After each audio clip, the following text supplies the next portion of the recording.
পর্দা করে চলো মা বোন সদা সর্বদাই, ঈমান আমল সব হারাবে দেখলে বেগানায়। মা বোন ঈমান আমল সব হারাবে দেখলে বেগানায়।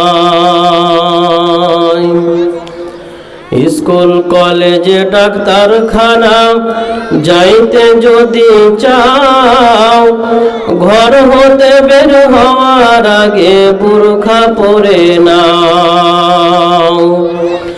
স্কুল কলেজে ডাক্তারখানা যাইতে যদি চাও, ঘর হতে বের হওয়ার আগে বুরখা পরে নাও। জাত কুল মান সব হারাবে, জাত কুল মান সব হারাবে দেখলে বেগানায়, ঈমান আমল সব হারাবে দেখলে বেগানায়। মা বোন ঈমান আমল সব হারাবে দেখলে বেগানায়।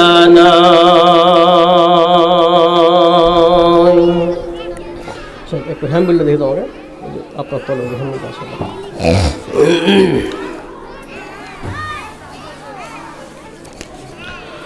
মাহাদ উসমান বিন আফফান এর উদ্যোগে সমাজ শুদ্ধিকরণে বার্ষিক 2 দিন ব্যাপী বিরাট ধর্মীয় জালসার আজকে প্রথম দিনের সুনির্বাচিত সুযোগ্য সভাপতি মহাশয়,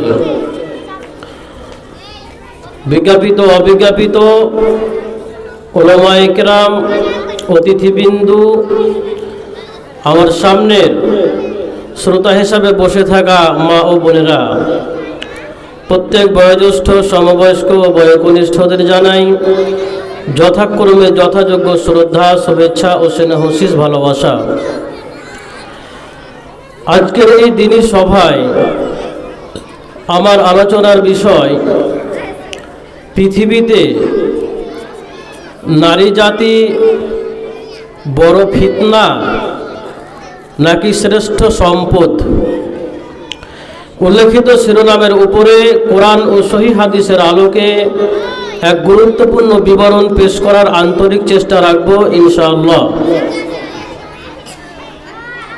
তার আগে একটা কথা, মুখ বন্ধ করতে হবে। কচি আস্তে কথা বলবে না কেউ, এদিকে সামনে, চুপ থাকো চুপ থাকো, আমার কথা শোনো, আমি যেগুলো বলছি ওগুলো শোনো, কথা বলতে হবে না। মানে আপনাদের কথা আমার কানে আসলে কিন্তু কথা বলা যাবে না।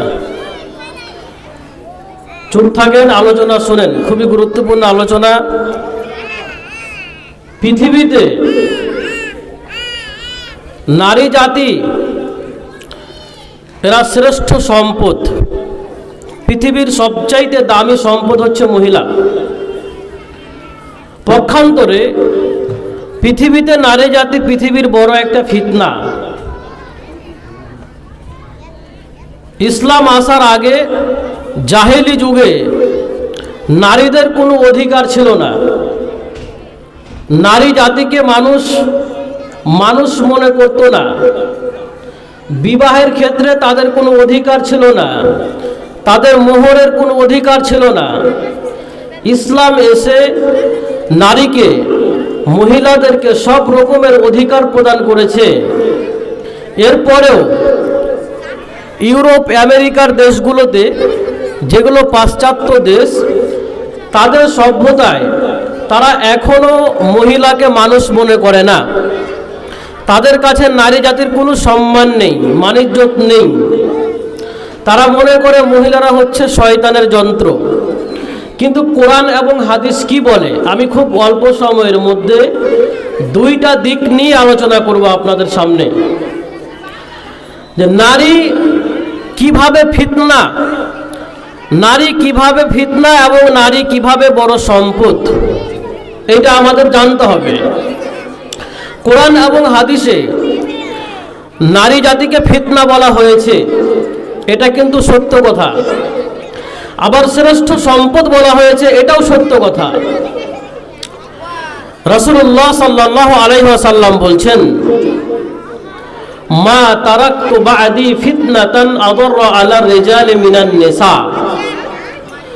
রাসূল সাল্লাল্লাহু আলাইহি ওয়াসাল্লাম বলছেন যে আমি পৃথিবীতে পুরুষদের জন্য এমন কোনো বড় ফিতনা ছাড়িনি যেটা নারীর চাইতে বেশি ক্ষতিকর হতে পারে। পুরুষের জন্য এমন কোনো বড় ক্ষতিকর ফিতনা ছাড়িনি যেটা নারীর চাইতে বড় কিছু হতে পারে। তার মানে পৃথিবীতে সবচাইতে পুরুষের জন্য বড় ফিতনা এটা হচ্ছে মহিলা।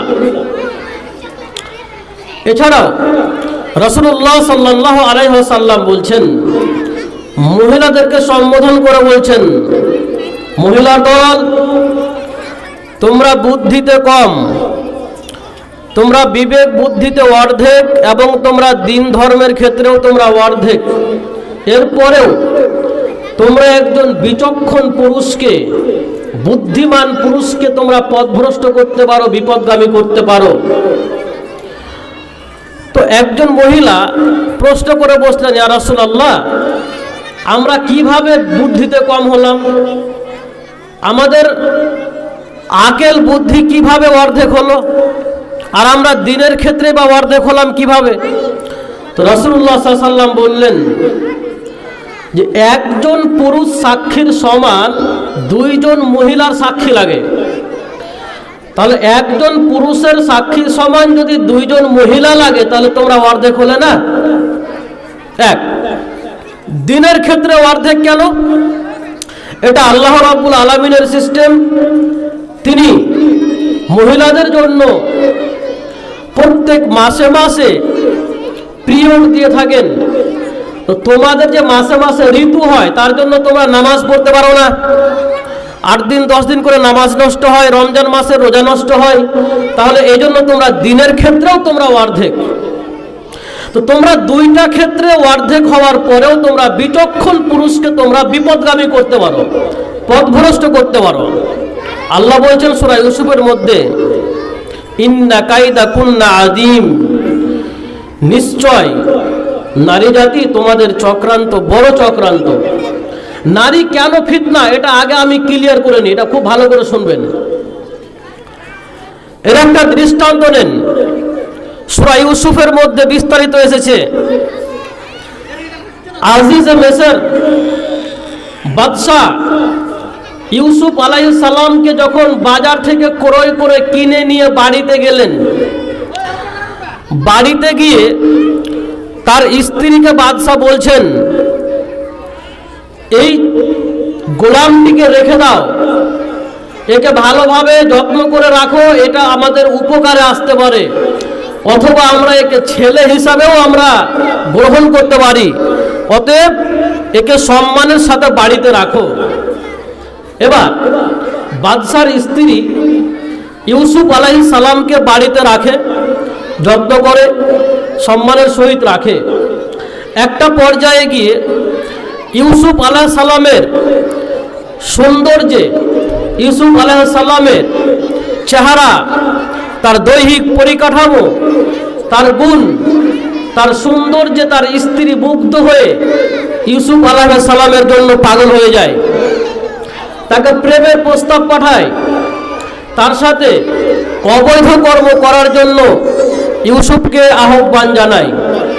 ইউসুফ আলাইহিস সালাম সেই মহিলার প্রস্তাব প্রত্যাখ্যান করে বাড়ির ভিতর থেকে পালাতে আরম্ভ করে। দরজা খুলে পালাতে যাবে, আর সেই মহিলা বাদশার স্ত্রী তাকে পিছনে পিছনে ধাওয়া করে। ইউসুফ আগে আগে যায়, আর বাদশার স্ত্রী পিছনে পিছনে ধরার জন্য যায়। এবার দরজার সামনে গিয়ে দেখে বাদশা এসে উপস্থিত, বাদশা এসে হাজির। তখন ওই মহিলা বাদশার স্ত্রী ঘটনা সম্পূর্ণ ঘুরিয়ে দিয়ে বলে, ও আমার স্বামী, যাকে আপনি রেখেছেন সম্মানের সাথে বাড়িতে মেহমান হিসেবে, সেই পুরুষ আমার সাথে কুকর্ম করার জন্য আমাকে প্রস্তাব দিচ্ছিল, দিয়ে সে দৌড়ে পালাচ্ছিল।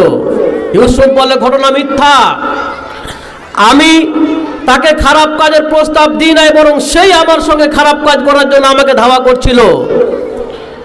ইউসুফ আলাইহিস সালাম দাবি করে আমি নির্দোষ, আর বাদশার স্ত্রী বলে না আমি নির্দোষ। কিভাবে প্রমাণ হবে কে নির্দোষ? এবার একজন সাক্ষী সাক্ষ্য প্রদান করলো। সেই সাক্ষীটা কেমন ছিল? তাফসিরে ইবনে কাসিরের মধ্যে দুই এক রকম কথা এসছে, যে সে ছিল দোলনার শিশু, ছোট বাচ্চা দোলনার শিশু সাক্ষী দিচ্ছে।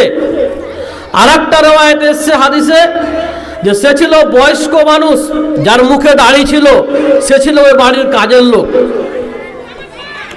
তো যাই হোক না কেন, সে সাক্ষ্য প্রদান করলো। যদি ইউসুফের জামার আগা দিক ছিঁড়ে থাকে, আগের দিক ছিঁড়ে থাকে, তাহলে ইউসুফ হচ্ছে দোষী আর ওই মহিলা হচ্ছে নির্দোষ। আর যদি ইউসুফের পরনের কাপড়ের পিছন দিক ছিঁড়ে থাকে, তাহলে ইউসুফ সত্যবাদী, এই মহিলা হচ্ছে দোষী। দেখা গেল ইউসুফ আলাইহিস সালামের জামার পিছন দিক ছিঁড়া আছে, তার মানে ইউসুফ আগে আগে পালাচ্ছে আর ওই মহিলা তাকে ধরার জন্য পিছনে পিছনে যাচ্ছে, জামা ধরে টান দিয়েছে, জামা ছিঁড়ে গেছে। তার মানে প্রমাণ হয়ে গেল যে মহিলা নিজেই হচ্ছে দোষী, সে নিজে দোষ করে সে ইউসুফের উপরে তার দোষকে চাপাতে চেয়েছিল।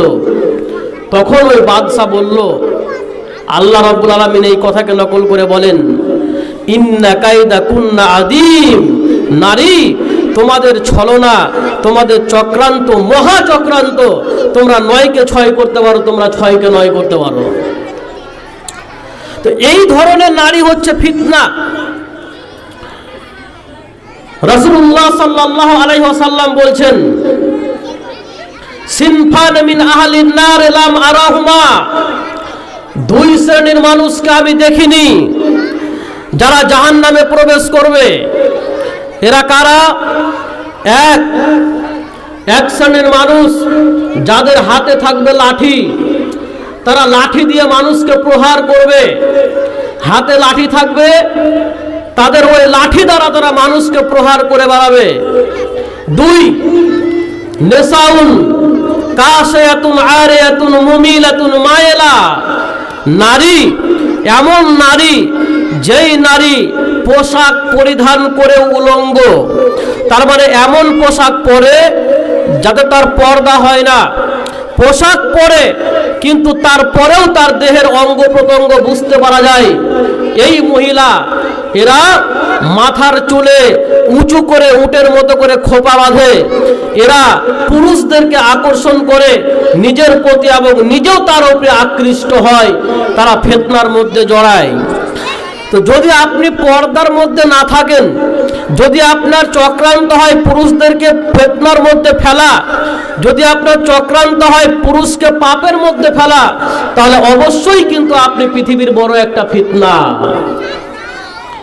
এছাড়াও রাসূল সাল্লাল্লাহু আলাইহি ওয়াসাল্লাম বলছেন, 3 প্রকার লোকের ইবাদত কবুল হয় না। 3 ধরনের মানুষ যাদের কোনো ইবাদত সালাত আল্লাহ কবুল করেন না, তারা কারা? 1, এমন গোলাম যে গোলাম তার মালিকের অনুমতি ছাড়া বাড়ি থেকে ভেগেছে, মালিকের অনুমতি না নিয়েই বাড়ি থেকে পালিয়ে গেছে। এমন গোলাম যতক্ষণ পর্যন্ত না মালিকের কাছে ফিরে আসবে, ততক্ষণ পর্যন্ত ওই গোলামের কোনো ইবাদত কবুল হবে না।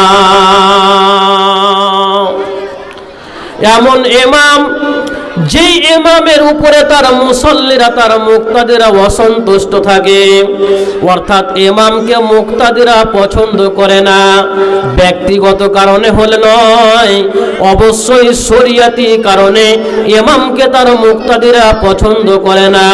অর্থাৎ ইমামের উপরে যদি মুক্তাদি অসন্তুষ্ট থাকে, ওই ইমামের সালাত কবুল হয় না। এমন মহিলা, যেই মহিলার উপরে তার স্বামী অসন্তুষ্ট থাকে, যে মহিলার উপরে তার স্বামী নারাজ থাকে, যতক্ষণ পর্যন্ত না স্বামী তার রাজি হয়ে যায়, ততক্ষণ পর্যন্ত ওই নারীর সালাত কবুল হবে না, এমনকি কোনো ইবাদত আল্লাহর কাছে গ্রহণ হবে না। এই ধরনের গুণ যদি আপনার মধ্যে থাকে, তাহলে আপনি অবশ্যই পৃথিবীর বড় ফিতনা। কিন্তু এবার শুনেন, যেই মুখ দিয়ে রাসূল সাল্লাল্লাহু আলাইহি ওয়াসাল্লাম নারীকে ফিতনা বলেছেন, ওই মুখ দিয়ে নবী সাল্লাল্লাহু আলাইহি ওয়াসাল্লাম নারীদেরকে পৃথিবীর শ্রেষ্ঠ সম্পদ বলেছেন। সবচাইতে দামি সম্পদ হচ্ছে মহিলা। রাসূলুল্লাহ সাল্লাল্লাহু আলাইহি ওয়াসাল্লাম বলেন, ইন্নাদ দুনিয়া কুল্লুহা মাতা ওয়া খায়রু মাতা'id দুনিয়া আল মারাতুস সালিহা। নিশ্চয় পৃথিবীর মধ্যে যা কিছু রয়েছে সব কিছুই উপকারী বস্তু। পৃথিবীর প্রত্যেকটা সম্পদ হচ্ছে উপকারী বস্তু। ওয়া খায়রু মাতা'id দুনিয়া আল মারাতুস সালিহা, এবং পৃথিবীর মধ্যে সবচাইতে দামি সম্পদ হচ্ছে ভালো মহিলা। সবচাইতে দামি সম্পদ হচ্ছে শুধু মহিলা না, আল মারাতুস সালিহা মানে ভালো মহিলা। যার মধ্যে ভালোর এই সিফাতটা আছে, গুণটা আছে, সে হচ্ছে পৃথিবীর সবচাইতে শ্রেষ্ঠ মহিলা। যখন এই আয়াতটা অবতীর্ণ হলো, আপনারা কেউ সামনে দাঁড়িয়ে থাকবে না, বসে যান। আমি 5 বছর থেকে জলসা করি, কোনোদিন শুধুমাত্র মহিলার সামনে বক্তব্য রাখিনি, আজকে ফার্স্ট। মানে এত চেঁচামেচি, এত কথা বলাবলি করলে আমাদের আলোচনা করতে সমস্যা হয়। আপনারা কথা বললে আমি তো ভাববো আপনারা আমার কথা শুনছেন না, তাহলে আলোচনা কি করে করব আমি? আপনাদের চুপ থাকতে হবে। কেউ লাঠি নিয়ে নিয়ে কাউকে ঘুরতে হবে কেন? আপনারা সব মানুষ তো, সবাই তো আপনারা মানুষ। চুপ থাকেন, কথা বলতে হবে না। মনে করেন সবাই সবার সঙ্গে ঝগড়া করেছেন, কারোর সঙ্গে কথা বলা হয় না এখানে, একদম চুপ থাকেন। আলোচনা খুবই গুরুত্বপূর্ণ। বিসমিল্লাহির রহমানির রহিম। والذين يكنزون الذهب والفضة ولا ينفقونها في سبيل الله فبشرهم بعذاب أليم। আয়াত অবতীর্ণ হলো, আল্লাহ রাব্বুল আলামিন বলেন, নিশ্চয় যারা সোনা এবং রূপাকে জমা করে রাখে, সোনা রূপাকে সঞ্চয় করে রাখে, ওয়ালা ইউনফিকুনাহা ফি সাবিলিল্লাহি, এবং তাকে আল্লাহর রাস্তায় খরচ করে না, মানে সোনা রূপা জমা করে কিন্তু আল্লাহর পথে ব্যয় করে না, তার মানে যাকাত আদায় করে না, ফাবাশশিরহুম বিআযাবিন আলীম, তাদেরকে কঠিন আযাবের সংবাদ শুনিয়ে দাও। সোনা রূপা দামি সম্পদ, যারা জমা করে আল্লাহর পথে ব্যয় করে না, এদেরকে কঠিন আযাবের সংবাদ জানিয়ে দাও। এই আয়াত যখন অবতীর্ণ হলো, তখন একজন সাহাবা রাসূল সাল্লাল্লাহু আলাইহি ওয়াসাল্লামকে গিয়ে বলছেন, ইয়া রাসূলুল্লাহ, আল্লাহ সোনা এবং চাঁদির ব্যাপারে আয়াত অবতীর্ণ করেছেন, কিন্তু যদি আমরা জানতে পারতাম পৃথিবীর বড় সম্পদ কি, পৃথিবীর দামি সম্পদ কি, তবে অবশ্যই অবশ্যই আমরা সেটাকে সঞ্চয় করে রাখতাম। রাসূলুল্লাহ সাল্লাল্লাহু আলাইহি ওয়াসাল্লাম বললেন, পৃথিবীর দামি সম্পদ, পৃথিবীর উত্তম সম্পদ কাকে বলে সেটা জেনে নাও। 1 নম্বরে নবীজি বললেন, লিসানুন যাকির, মানে জিকিরকারী জিহ্বা, যে জিহ্বা আল্লাহর জিকিরে মগ্ন থাকে, এই জিহ্বাটা হচ্ছে আল্লাহর কাছে দামি। ওয়া কলবুন শাকির, এবং শুকরিয়া আদায়কারী অন্তর, যে অন্তর অল্পে সন্তুষ্ট হতে পারে, যে অন্তর আল্লাহর কাছে কৃতজ্ঞ থাকতে পারে, এই অন্তর হচ্ছে পৃথিবীর দামি সম্পদ। 3 নম্বরে নবীজি সাল্লাল্লাহু আলাইহি ওয়াসাল্লাম বললেন, ওয়া যাওজাতুল মুমিনাতুন তাঈনুহু আলা ঈমানিহি, এমন স্ত্রী, যে স্ত্রী তার স্বামীকে তার নিজের ঈমানের আলোতে উপকৃত করে। স্ত্রী তার নিজের ঈমান দিয়ে স্বামীকে উপকৃত করে, মানে স্বামী পথভ্রষ্ট হলে তার স্বামীকে সে ভালো পথে ফিরিয়ে আনতে পারে, স্বামীকে ভালো উপদেশ দান করতে পারে, স্বামীকে বিপদ থেকে বাঁচাতে পারে, স্বামীকে যে হেফাজত করতে পারে, তার নিজের ঈমানের আলো দিয়ে তার স্বামীকে উপকৃত করে, এমন মহিলা হচ্ছে পৃথিবীর দামি সম্পদ। আর একটা বৈশিষ্ট্য বলবো, এখানে 4টা কথা বলা হয়েছে। রাসূলুল্লাহ সাল্লাল্লাহু আলাইহি ওয়াসাল্লাম বলেন, ইদা সাল্লাতিল মারাতু খামসাহা ওয়া সামাত শাহরাহা ওয়া হাফিজাত ফারজাহা ওয়া আতাআত যাওজাহা দাখালাতিল জান্নাতা।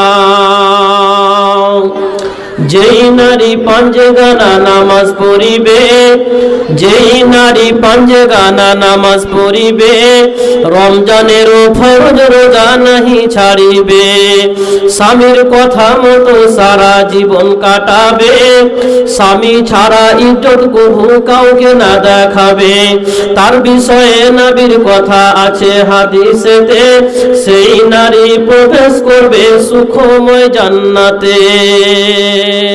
যদি কোনো মহিলা 5 ওয়াক্তের ফরজ সালাত আদায় করে, নিয়মিত 5 ওয়াক্তের ফরজ নামাজ আদায় করে এবং রমজান মাসের ফরজ রোজা রাখে এবং স্বামীর কথা মতো জীবন যাপন করে, স্বামী তার যেমনই হোক না কেন, স্বামী তার রিক্সা চালক হোক, স্বামী তার ভ্যান চালক হোক, স্বামী তার দেখতে খারাপ হোক, স্বামীর সমাজে কোনো মান ইজ্জত নেই, তার স্বামী কালো কুৎসিত বিভৎস চেহারার স্বামী হোক না কেন, স্বামী যেমনই হোক না কেন, তার স্বামীকে পৃথিবীর হিরো মনে করে স্বামী যেইভাবে চালাবে সেইভাবে চলবে, স্বামীর অনুগতশীলা হয়ে জীবনটাকে পার করে দেবে এবং নিজের ইজ্জত স্বামী ছাড়া অন্য কারো কাছে বিক্রি করে দেবে না। এই মহিলা জান্নাতের যে দরজা রয়েছে, 8টা গেট রয়েছে, যেটা দিয়ে ইচ্ছা করবে সেটা দিয়েই জান্নাতে চলে যাবে।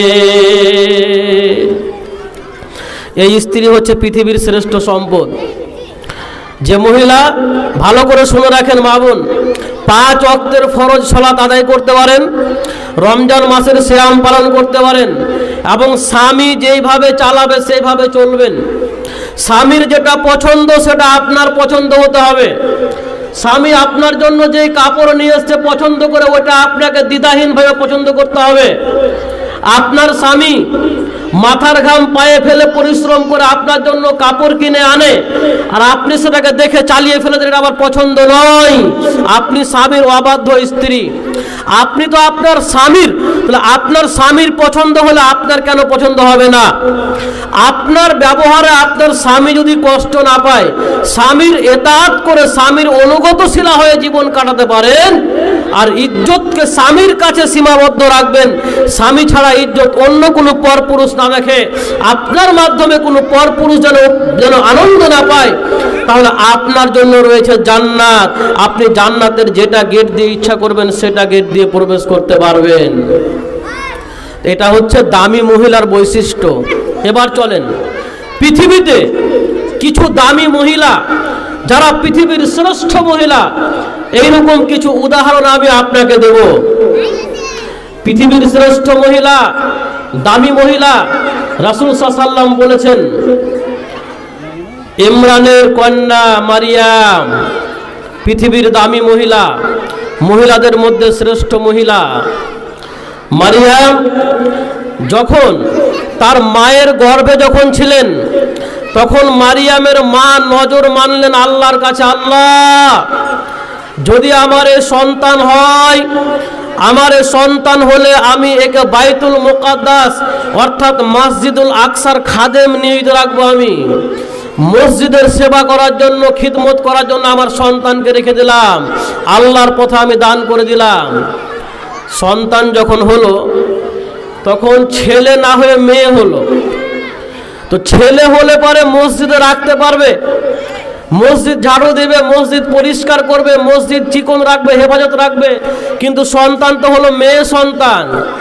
তখন আল্লাহকে মারিয়ামের মা বলে, আল্লাহ আমি তো মানত করেছি আমার পেটের সন্তানকে আমি মসজিদে বাইতুল মুকাদ্দাসের খাদেমা বানাবো, কিন্তু আমার সন্তান তো কোনো গোলাম নয়, আমার সন্তান ছেলে সন্তান হয় না, আমার কন্যা সন্তান হয়েছে। আল্লাহ বলে, ও মারিয়ামের মা শোনো, তোমার এই সন্তান সব পুরুষের চাইতে উত্তম, অর্থাৎ এই কন্যার মতো পৃথিবীতে কোনো পুরুষও নেই। তখন মারিয়ামের মা ওই কন্যাকেই অর্থাৎ মারিয়ামকে রেখে দিলেন মসজিদে, নাম রাখলেন মারিয়াম। মারিয়াম নাম রাখে মসজিদের হেফাজতের জন্য, মসজিদে যেহেতু নজর করেছে মসজিদে রাখবে, সেহেতু মসজিদের মেহরাবে রেখে দিলেন। মেহরাব কোনটা? যেটা মসজিদের পাশে একটা ঘর থাকে সাইডে, মুলবি সাহেব থাকে যে ঘরটাতে, ওই ঘরটাকে বলা হয় মেহরাব। ওই ঘরের মধ্যে মারিয়াম থাকে। আর মারিয়াম আলাইহিস সালামকে দেখাশোনা করার জন্য তার খালু ছিলেন জাকারিয়া আলাইহিস সালাম। জাকারিয়াকে দায়িত্ব দেওয়া হলো, জাকারিয়া আলাইহিস সালাম মারিয়ামের দেখাশোনা করে। তো যখনই জাকারিয়া আলাইহিস সালাম যখনই মারিয়ামকে দেখার জন্য ঘরের মধ্যে যায়, তখনই তার ঘরের মধ্যে অসময়ের ফল দেখতে পাই। মানে শীতকালে গরমের সময়ের ফল, আর গরমের সময়ে শীতকালের ফল। অবাক তথ্য। এই ফল দেখে জাকারিয়া আলাইহিস সালাম অবাক হয়ে গেলেন। অবাক হয়ে জিজ্ঞেস করছেন এবার মারিয়ামকে, ইয়া মারিয়াম আন্না লাকে হাযা, ও মারিয়াম তোমার ঘরে এই ফলগুলো কোত্থেকে আসে? এইগুলো কোন ধরনের ফল? কোথায় পাও তুমি ফলগুলো? কিভাবে তোমার কাছে আসে? মারিয়াম উত্তর দিয়ে বলে, হুয়া মিন ইনদিল্লাহ, এই ফলগুলো আল্লাহর পক্ষ থেকে আসে। ইন্নাল্লাহা ইয়ারযুকু মান ইয়াশাউ বিগাইরি হিসাব, নিশ্চয় আল্লাহ রাব্বুল আলামিন যাকে ইচ্ছা করেন বেহিসাব রিজিক দান করে থাকেন। জান্নাতি ফল মারিয়ামকে আল্লাহ দিয়েছেন ঘরের মধ্যে। জান্নাতের ফল আল্লাহর পক্ষ থেকে, জান্নাত পৃথিবী থেকে মারিয়াম ফল পেয়েছেন।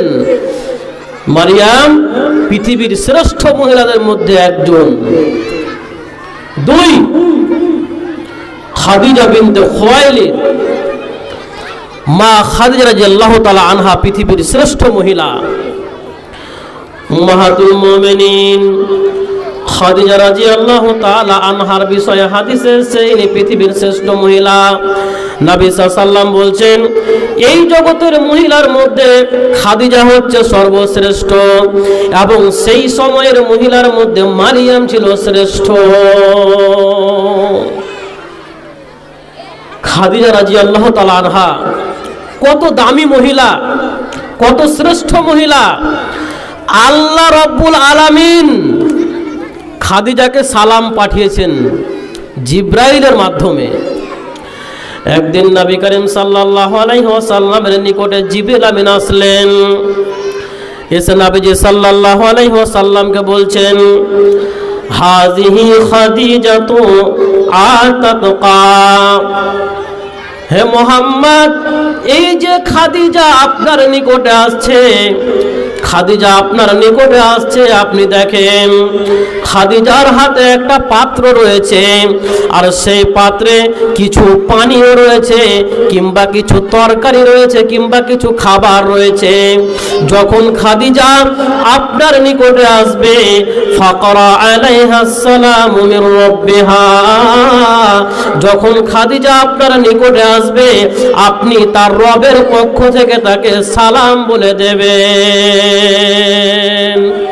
আল্লাহর পক্ষ থেকে খাদিজাকে আপনি সালাম বলবেন, এবং আমার পক্ষ থেকেও খাদিজাকে সালাম দেবেন, এবং তাকে একটা জান্নাতে ঘরের সুসংবাদ দিয়ে দেবেন, যে ঘরের মধ্যে কোনো চেঁচামেচি নেই, যে ঘরের মধ্যে কোনো হই হুল্লোড় নেই। ওই ওই ভাই, ওই ওদিকে ছবি কেন করছো? ক্যামেরা ঘোরাও। ওদিকে তোমার কে ক্যামেরা ঘোরাতে বলেছে? তোমার ক্যামেরা থাকবে আমার দিকে, ওইদিকে কেন করছো ক্যামেরা? খবরদার ক্যামেরা ঘোরাবো না ওদিকে। বলে খাদিজা আসছে, তার হাতে একটা পাত্র রয়েছে, তরকারি আছে বা কিছু খাবার রয়েছে, আপনার জন্য নিয়ে আসছেন, আপনি তাকে সালাম দিয়ে দিবেন। আল্লাহ সালাম দিয়েছেন খাদিজাকে, জিব্রাইল সালাম দিয়েছেন খাদিজাকে, এবং জান্নাতে একটা ঘরের সুসংবাদ দিয়েছেন খাদিজাকে। মায়েশা রাদিয়াল্লাহু তাআলা আনহা বলেন, পৃথিবীর যত মহিলা রয়েছে আমি সকল মহিলার চাইতে আমি খাদিজার প্রতি বেশি ঈর্ষা রাখতাম। অর্থাৎ খাদিজার উপরে আমার যত হিংসা ছিল, নবীজির অন্য কোনো স্ত্রীর উপরে আমার এতটা হিংসা ছিল না। অথচ আমি কখনো খাদিজাকে দুই চোখ দিয়ে দেখি নাই। খাদিজা মারা যাবার পরে নবীজি আমাকে বিবাহ করেছেন, আমি খাদিজাকে দুই চোখ দিয়ে দেখি নাই। এরপরও আমি খাদিজার প্রতি সবচাইতে বেশি হিংসা পোষণ করতাম। কেন আমার এত হিংসা হতো? নবীজি সাল্লাল্লাহু আলাইহি ওয়াসাল্লাম খাদিজার কথাকে তিনি যখন তখন বারবার তিনি স্মরণ করতেন। খাদিজাকে তিনি এত ভালোবাসতেন, খাদিজার কথা তিনি স্মরণ করতেন, খাদিজার নাম করতেন এবং খাদিজার জন্য জান্নাতে ঘরের সুসংবাদ দিয়েছেন। এমনকি যখন নবীজি সাল্লাল্লাহু আলাইহি ওয়াসাল্লাম কোনো ছাগল জবাই করতেন, তখন ওই ছাগলের মাংসগুলোকে নিয়ে খাদিজার বান্ধবীদের নিকটে পাঠাতেন। ও খাদিজার বান্ধবীরা তোমরা কোথায়?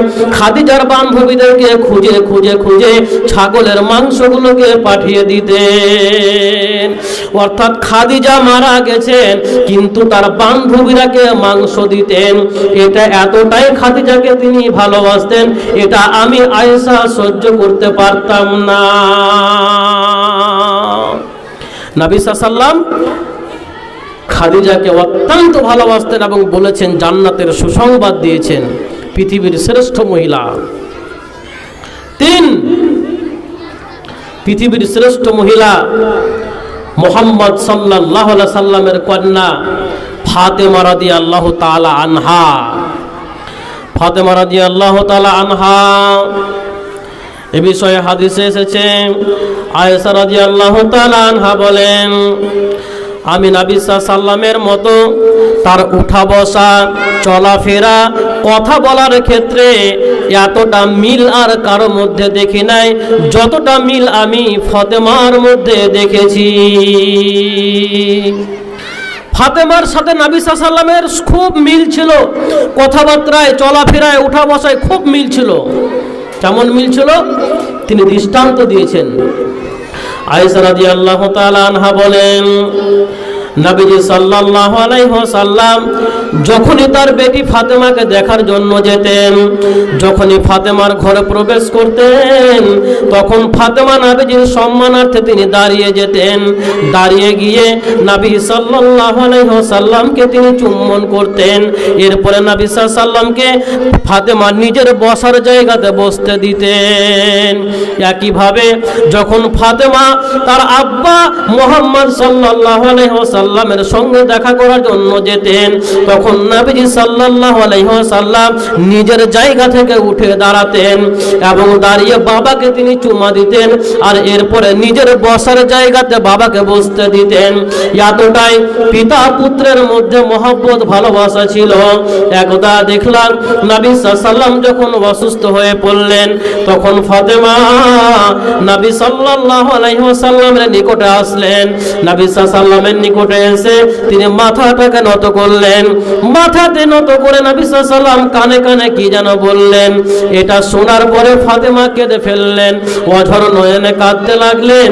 এর কিছুক্ষণ পরে আবার তিনি মাথা নত করলেন, নবী সাল্লাল্লাহু আলাইহি ওয়াসাল্লাম আবার কি যেন বললেন, তারপরে ফাতেমা যেন হেসে ফেললেন।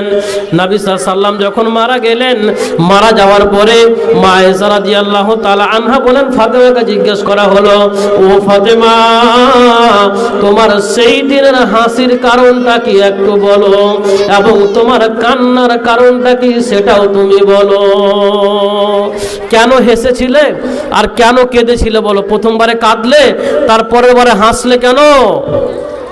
ফাতেমা রাদিয়াল্লাহু তাআলা আনহা বলেন, আমার আব্বা আমাকে প্রথমবারে বললেন, শীঘ্রই আমার সঙ্গে তোমার সাক্ষাৎ হবে, মানে আমি মরে যাব, আমি পৃথিবী থেকে চলে যাব, এরপরে তুমি আমার সঙ্গে খুব তাড়াতাড়ি সাক্ষাৎ করবে, মানে আমার মরণের পরে তোমার মরণ হবে, তোমার সঙ্গে আমার কিয়ামতে দেখা হবে, তোমার সঙ্গে জান্নাতে দেখা হবে। তুমি পৃথিবীর যত মহিলা রয়েছে সকল মহিলার তুমি সরদারিনী সর্দারিনী হবে জান্নাতে। যখন আমি এই কথাটা শুনলাম তখন আমি কিন্তু হেসে ফেললাম, বাবার মরণের কথা শুনে কেঁদে ফেললাম।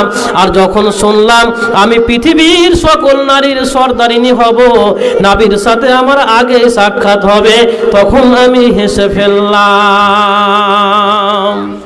নবীজি ফাতেমাকে ভালোবাসতেন এবং তিনি বলেছেন ফাতেমা পৃথিবীর শ্রেষ্ঠ মহিলার একজন।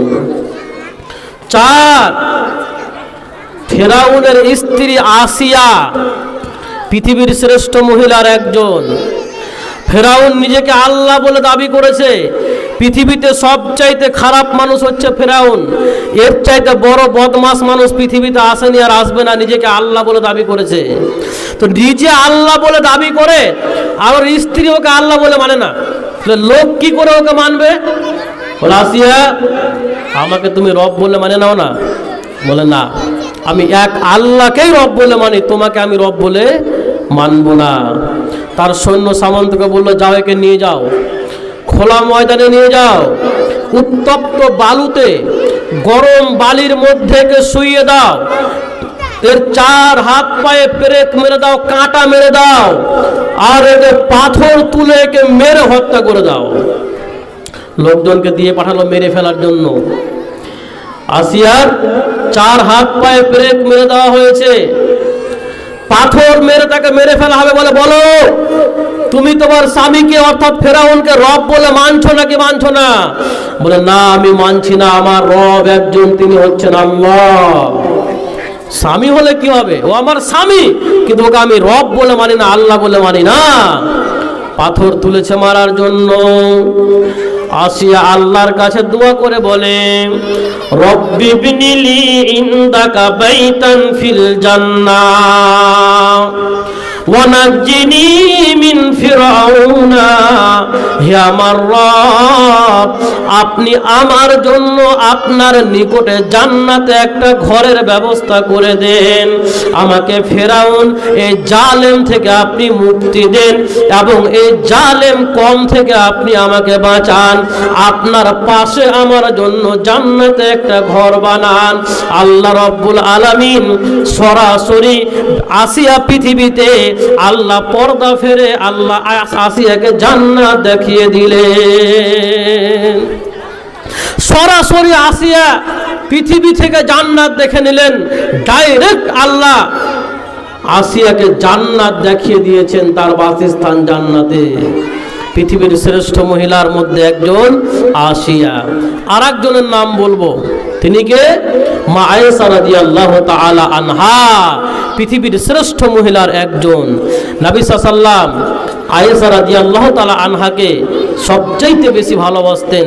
নবী সাল্লাল্লাহু আলাইহি ওয়াসাল্লাম বলছেন খাবারের মধ্যে, সকল খাবারের মধ্যে যেমন সারিদ খাবারের মর্যাদা বেশি।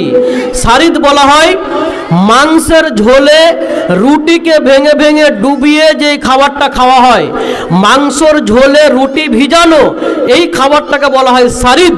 তো সকল খাবারের উপরে যেমন সারিদের মূল্য বেশি, তেমন সকল মহিলার মধ্যে আয়েশার মর্যাদা বেশি। নবী সাল্লাল্লাহু আলাইহি ওয়াসাল্লামকে প্রশ্ন করা হলো, ইয়া রাসূলুল্লাহ, আপনি সব চাইতে কাকে বেশি ভালোবাসেন? নবী সাল্লাল্লাহু আলাইহি ওয়াসাল্লাম বললেন, আমি সব চাইতে আয়েশাকে বেশি ভালোবাসি। বলে পুরুষদের মধ্যে আপনি কাকে বেশি ভালোবাসেন? বলেন। তখন বলে পুরুষের মধ্যে আমি সব চাইতে আয়েশার আব্বাকে বেশি ভালোবাসি, মানে আবু বকরকে বেশি ভালোবাসি। সব চাইতে ভালোবাসা মানুষ হচ্ছে আয়েশা, আর পুরুষদের মধ্যে হচ্ছে তার শ্বশুর মশাই, তার আয়েশার বাবা। আয়েশা রাদিয়াল্লাহু তাআলা আনহার ব্যাপারে হাদিসে এসেছে, নবী সাল্লাল্লাহু আলাইহি ওয়াসাল্লাম আয়েশাকে বলছেন, ও আয়েশা, জিবরিল আমিন তোমাকে সালাম দিচ্ছেন। মানে জিব্রাইল, নবী মুহাম্মদ এবং আয়েশা তিনজন একই সাথে পাশাপাশি রয়েছেন, একই বিছানার মধ্যে। জিবরিল আমিন নবীকে বলছেন আয়েশাকে সালাম দিয়ে দেন। নবী সাল্লাল্লাহু আলাইহি ওয়াসাল্লাম আয়েশাকে বলছেন, আয়েশা তোমাকে জিবরিল আমিন সালাম দিচ্ছেন। আয়েশা বলেন, ওয়া আলাইহিস সালাম, তার উপরেও সালাম। ইয়া রাসূলুল্লাহ, আপনি দেখতে পান জিবরিলকে, আমি কিন্তু দেখতে পাই না। আপনি দেখছেন, আমি দেখতে পাই না, কিন্তু পাশে থেকে জিবরাইল সালাম দিচ্ছেন আয়েশাকে। আয়েশা পৃথিবীর শ্রেষ্ঠ মহিলার একজন। মা বোন, আপনি কোনটা চান?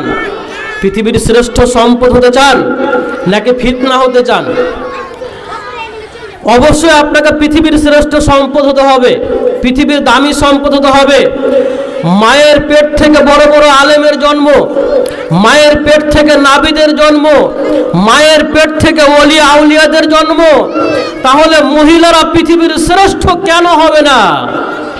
আপনি পৃথিবীর শ্রেষ্ঠ হতে চান, আপনার কিছু করণীয় আছে। এক, খুব সংক্ষিপ্ত আকারে দু একটা বলে আমি শেষ করব, যেহেতু মাগরিবের সময় কাছে যাচ্ছে। আপনার কাছ থেকে আপনার স্বামী যেন তৃপ্তি পায়, আপনাকে ওই জন্য আল্লাহ সৃষ্টি করেছেন। নারীদেরকে আল্লাহ সৃষ্টি করেছেন পুরুষের শান্তির জন্য, আপনার স্বামীর শান্তির জন্য আপনাকে সৃষ্টি করা হয়েছে। আল্লাহ রাব্বুল আলামিন আদমকে সৃষ্টি করলেন, নিজ হাতে সৃষ্টি করার পরে আদমের দেহের অংশ থেকে বাঁ পাঁজরের হাড় থেকে মা হাওয়াকে সৃষ্টি করলেন। কেন? আদমের শান্তির জন্য, আদমের সুখের জন্য। আল্লাহ বলছেন বিসমিল্লাহির রহমানির রহিম, ومن آياته أن خلق لكم من أنفسكم أزواجا لتسكنوا إليها وجعل بينكم مودة ورحمة। আল্লাহর যতগুলো নিদর্শন রয়েছে তার মধ্যে একটা নিদর্শন হচ্ছে যে আল্লাহ পুরুষদেরকে বলছেন যে তোমাদের ভিতর থেকে আল্লাহ তোমাদের জন্যই তোমাদের স্ত্রীকে সৃষ্টি করেছেন। তোমাদের জন্য, তোমাদের জন্য, তোমাদের দেহ থেকে, তোমাদের মধ্য থেকে আল্লাহ তোমার স্ত্রীকে সৃষ্টি করেছেন। ওয়াজআলা বাইনাকুম মাওয়াদ্দাতাও ওয়া রাহমা, এবং তোমাদের মধ্যে প্রেম ভালোবাসা এবং দয়া সৃষ্টি করে দিয়েছেন। কি জন্য সৃষ্টি করেছেন? আল্লাহ বলছেন লিতাসকুনু ইলাইহা, যেন তুমি তোমার স্ত্রীর কাছে তৃপ্তি পাও, শান্তি পাও। এজন্যই তোমার স্ত্রীকে সৃষ্টি করেছেন। এবং দুইজনের মধ্যে দুইটা জিনিস সৃষ্টি করেছেন, একটা হচ্ছে ভালোবাসা আর একটা হচ্ছে দয়া।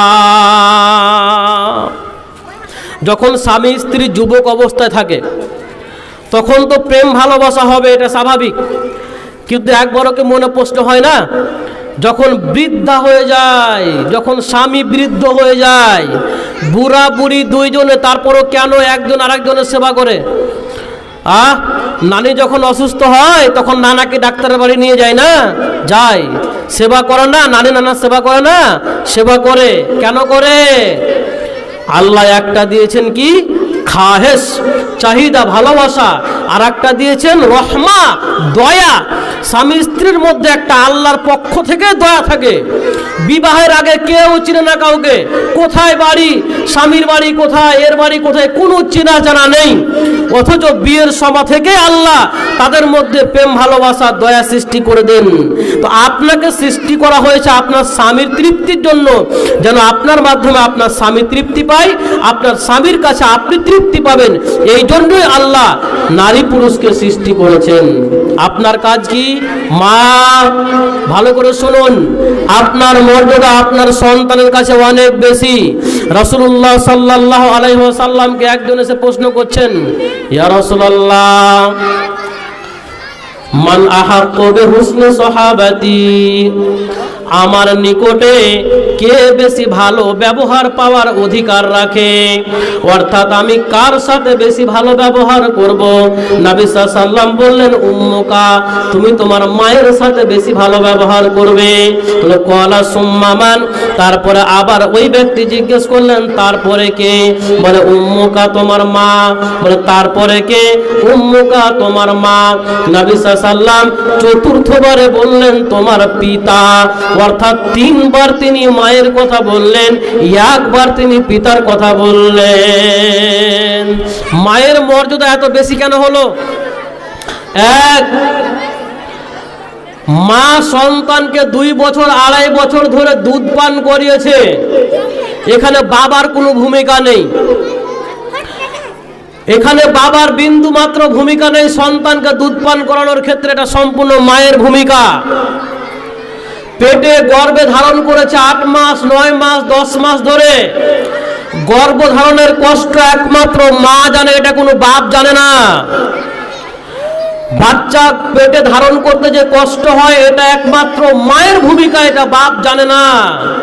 2, প্রসব বেদনা, সন্তান জন্ম দেওয়ার সময় যে কষ্ট হয় এই কষ্ট কোনো বাপ জানে না, এটা একমাত্র মাই জানে। দুধ পান করাই 2.5 বছর 2 বছর ধরে, এই দুধ পানের কষ্ট একজন সন্তান কুইন্টাল কুইন্টাল দুধ পান করে তার মায়ের, এখানে বাপের কোনো ভূমিকা নেই। একদিনও কোনো বাপ বলতে পারবে না যে আমি আমার সন্তানকে দুধ পান করিয়েছি। তাহলে কে করে? মা করে। এই যে মায়ের 3টা বড় বড় অবদান, পেটে ধারণ করা, বাচ্চা প্রসব করা, দুধ পান করানো, 3টা ক্ষেত্রে বাপের কোনো অবদান নেই। আল্লাহ রাসূল সাল্লাল্লাহু আলাইহি ওয়াসাল্লাম মায়ের মর্যাদাকে বাড়িয়ে দিয়েছেন, 3 ভাগ বেশি করে দিয়েছেন। সন্তানের কাছে মায়ের মূল্য অনেক বেশি। অতএব আপনার এটা দায়িত্ব, আপনার সন্তানকে আপনাকে সঠিকভাবে লালন পালন করতে হবে, আপনাকে সন্তানকে দুধ পান করাতে হবে, এটা বাচ্চার অধিকার আপনার কাছে। সম্মানিত আমার সামনে বসে থাকা মা বোন, ভালো করে মনে রাখবেন, আপনি পৃথিবীর শ্রেষ্ঠ সম্পদ এমনি হতে পারবেন না, আপনাকে এইগুলো ফলো করতে হবে। আপনি আপনার স্বামীর জন্য শান্তিদায়ক হবেন, তৃপ্তিদায়ক হবেন। সেই মহিলা সবচেয়ে শ্রেষ্ঠ মহিলা, সেই মহিলা উত্তম মহিলা, যাকে দেখে তার স্বামী তৃপ্তি পায়, যাকে দেখে তার স্বামী খুশি হয়, এমন মহিলা হচ্ছে পৃথিবীর শ্রেষ্ঠ মহিলা। আপনার মাধ্যমে আপনার স্বামী যেন উপকৃত হয়। আপনি আপনার স্বামীকে উপদেশ দিবেন, আপনার স্বামীকে আপনি পরামর্শ দিবেন, খারাপ পরামর্শ না, ভালো পরামর্শ দিবেন। স্বামী হতাশায় ভোগে, টেনশনে ভোগে, এই বিপদের সময়ে আপনি আপনার স্বামীকে আশ্বস্ত করবেন, আপনার স্বামীকে আপনি ভালো পরামর্শ দিবেন, অভয় বাণী দিবেন, আশ্বস্ত করবেন, এটা আপনার কর্তব্য। আরো শুনে রাখেন, স্বামী স্ত্রীর মধ্যে, দুইজনের মধ্যে যদি সঠিক সম্পর্ক থাকে, ভালোবাসা থাকে, আপনি পৃথিবীর শ্রেষ্ঠ মহিলা হতে পারবেন। মা আয়েশা রাদিয়াল্লাহু তাআলা আনহা বলেন, আমি ঋতু অবস্থায় আমি একটা মাংসের টুকরা নিয়ে মাংসটাকে খেতাম। মাংসের টুকরা আমি কামড় দেওয়ার পরে নবী সাল্লাল্লাহু আলাইহি সাল্লামকে দিতাম। নবী সাল্লাল্লাহু আলাইহি সাল্লাম ওই জায়গাতে মুখ লাগিয়ে খেতেন যেই জায়গাতে আমি মুখ লাগিয়ে খেয়েছি। আমি গ্লাসে পানি পান করতাম, যেই জায়গাতে মুখ লাগিয়ে আমি পানি পান করলাম, ওই জায়গাতে নবী সাল্লাল্লাহু আলাইহি সাল্লামকে দেওয়ার পরে তিনি ওইখানে মুখ লাগিয়ে পানি পান করতেন। তার মানে স্বামী স্ত্রীর মধ্যে ভালো সম্পর্ক থাকবে। এবং আপনার দায়িত্ব হচ্ছে আপনি সন্তানকে লালন পালন করবেন। আদর্শ মহিলা যদি হতে চায় কেউ, তো আদর্শ নারী হতে হলে কি করতে হবে? সুশিক্ষা নিতে হবে, দ্বীনের শিক্ষা নিতে হবে, ধর্মীয় শিক্ষা নিতে হবে, মাদ্রাসার শিক্ষা নিতে হবে, কোরআন হাদিসের শিক্ষা নিতে হবে। এটা আপনার দায়িত্ব যে আপনার মেয়েকে যদি আপনি আদর্শ করে গড়ে তুলতে চান, আপনার মেয়েকে আপনি সুসন্তান হিসেবে গড়ে তুলতে চান, যেন আপনার মেয়ে পৃথিবীতেও যেন ভালো কিছু করতে পারে, ভালো রেজাল্ট করতে পারে, পৃথিবীতে সম্মানের সহিত যেন বাঁচতে পারে এবং আখিরাতে যেন জান্নাত পায়, এমন মেয়ে যদি আপনি কামনা করেন, তাহলে আপনাকে আপনার মেয়েকে সুশিক্ষা দিতে হবে, কোরআন এবং হাদিসের শিক্ষা দান করতে হবে। আর এর জন্য রয়েছে মাদ্রাসার শিক্ষা। এর জন্য আপনাকে মেয়েকে মাদ্রাসায় পাঠাতে হবে, আপনার ছেলেকে মাদ্রাসায় পাঠাতে হবে।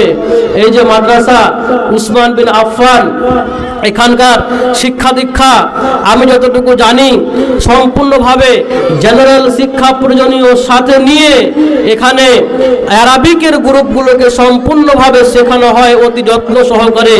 আপনার দায়িত্ব এলাকার মধ্যে একটা ভালো প্রতিষ্ঠান, আপনার সন্তানকে, আপনার কন্যা সন্তানকে আপনি এই মাদ্রাসাতে পাঠাবেন সুশিক্ষা নেওয়ার জন্য, যেন আপনার সন্তান যেন মারিয়ামের মতো আদর্শ লালন করতে পারে, যেন আপনার সন্তান খাদিজার মতো আদর্শ লালন করতে পারে, যেন আপনার সন্তান আসিয়ার মতো আদর্শ লালন করতে পারে, তাওহীদকে বুঝতে পারে, আল্লাহকে এক বলে চিনতে পারে, তাওহীদ, শিরক, বিদআত, সুন্নাত এই বিষয়গুলো যেন জ্ঞান অর্জন করে যেন একজন আদর্শ মহিলা হিসেবে জীবনযাপন করতে পারে, পর্দার বিধান শিখতে পারে। স্বামীর অধিকার কি কোথায় শিক্ষা দেওয়া হয়? কোনো মাদ্রাসায়, কোনো ইউনিভার্সিটিতে, কোনো কলেজে শিক্ষা দেওয়া হয়? কিভাবে পর্দা করতে হবে এই শিক্ষা কোনো স্কুলে আছে? কিভাবে স্বামীর সেবা করতে হবে, স্বামীর কি অধিকার স্ত্রীর উপরে, স্ত্রীর কি অধিকার স্বামীর উপরে, এই শিক্ষাগুলো কোনো ইউনিভার্সিটিতে হয় না, কোনো কলেজ আপনাকে শিক্ষা দেবে না, কোনো ইউনিভার্সিটি আপনাকে শিক্ষা দিবে না। এই শিক্ষা দিবে আপনাকে মাদ্রাসা উসমান বিন আফফান। এই মাদ্রাসা রয়েছে আপনার মেয়েকে সঠিক শিক্ষা দেওয়ার জন্য, ধর্মীয় শিক্ষা দেওয়ার জন্য, তাওহীদ শিখার জন্য, সালাত শিখার জন্য, নামাজ শিখার জন্য, যাকাতের সিস্টেম শিখার জন্য, অর্থনীতিকে শিখার জন্য, পর্দা শিখার জন্য, স্বামীর সংসার কিভাবে করতে হবে, পুরো একটা চ্যাপ্টার এটা। এই বিষয়গুলো প্রত্যেকটা হাদিসের গ্রন্থে রয়েছে। অতএব আপনার সন্তানকে আপনি আদর্শভাবে লালন করতে আপনি সচেষ্ট হন। পৃথিবীতে ফিতনা হয়েন না। পৃথিবীতে নারী জাতি, আমি আপনাকে এটা ওয়াসিয়ত করতে চাই, পৃথিবীতে এমন কিছু করেন না যেন আপনি ফিতনাতে পরিণত হন। আপনার জন্য একজন পুরুষ গুনার মধ্যে পড়বে এইরকম ভূমিকা আপনি রাখেন না। আপনি এমন ভূমিকা পালন করুন যেন আপনি আপনার পেট থেকে যেন বড় বড় আলেম তৈরি হয়, যেন আলেমা তৈরি হয়। আপনি নিজে পর্দার মধ্যে থাকবেন, নিজে পৃথিবীর শ্রেষ্ঠ সম্পদ হবেন এবং আপনার কন্যা সন্তানকে আপনি পৃথিবীর শ্রেষ্ঠ সম্পদ হিসেবে গড়ে তুলবেন, সুশিক্ষা দিবেন। বিষয় আমার অনেক লম্বা বিষয়, যেহেতু সময় খুব কম, সময় প্রায় শেষ হয়ে গেল, আমি আমার বক্তব্য শেষ করছি। আল্লাহ রাব্বুল আলামিন যেন আপনাদেরকে তথা মহিলাদেরকে পৃথিবীর যেন আল্লাহ এটা একটা নিয়ামত, এটাকে পৃথিবীর দামি সম্পদ হিসাবে কবুল করে নেন, যেন আপনারা ভালোভাবে ইসলামের বিধিবিধান মেনে পর্দার সহিত জীবনযাপন করতে পারেন এবং আল্লাহর কাছে পৃথিবীর দামি মহিলা হতে পারেন। আল্লাহ যেন এই বৈশিষ্ট্য আপনারাকে দান করেন। আল্লাহুম্মা আমিন। আসসালামু আলাইকুম ওয়া রাহমাতুল্লাহ।